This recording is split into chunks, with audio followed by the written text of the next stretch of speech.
So kita nyo yan, ganyan po kadami palagi yung kumakain dito guys. Binalikan po natin dito yung masarap na barbecue dito sa may Mauban. So ayan, kita mo naman.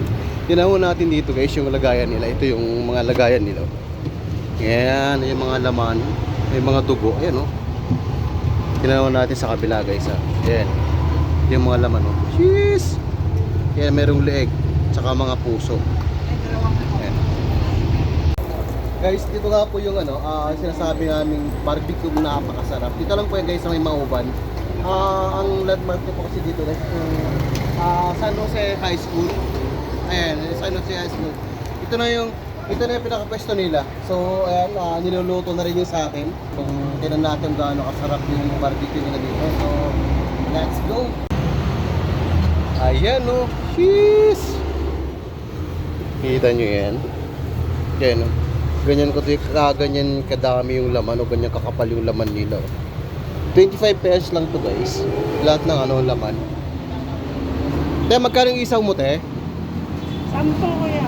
At tapos yung balong-balunan. 20. Tapos yung, ito. 20 rin. Tapos yung hotdog magkano? 17. 17. So ayun guys. So yun guys, ito yung pinagmamalaki nilang barbecue dito sa may Mauban. Ganyan nung kalaki yung slice niya. So yun, nagkamay na tayo ngayon. Kasi para malasahan mo talaga yung barbecue pa nagkakamay ka.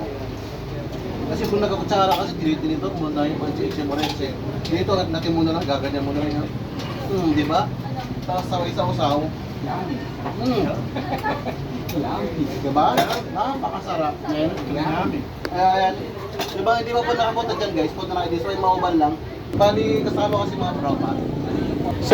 Sir, masarap po ba? Ay, opo sir, napakasarap po. Sobrang lambot guys. Yan. Lagay na natin lahat guys. Para papagsarap.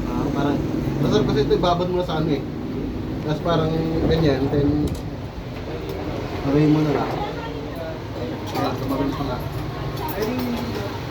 Then guys, highly recommended ko sa inyo guys yung mahilig ng mga barbecue dyan. Punta kayo dito. Pwede rin kung hindi lang laman yung binibenta nila, may isaw, may hotdog, may mga taba, ayan, may mga tenga, balong-balunan, ayan, paa, ayan yung tatawag din Adidas. Ayan guys. So ito, kasama na natin yung tropa natin. Yun. Ang sarap din! Ayan siya, sa pare natin. Ganyan po kasi yung kumakain dito guys. So, ito may pwesto nila sa may gilid lang. Tapos meron din po sa loob dito, pupunta rito. Ayan, ito yung kainan nila. Meron din po silang dito, kainan sa may loob. So ayan.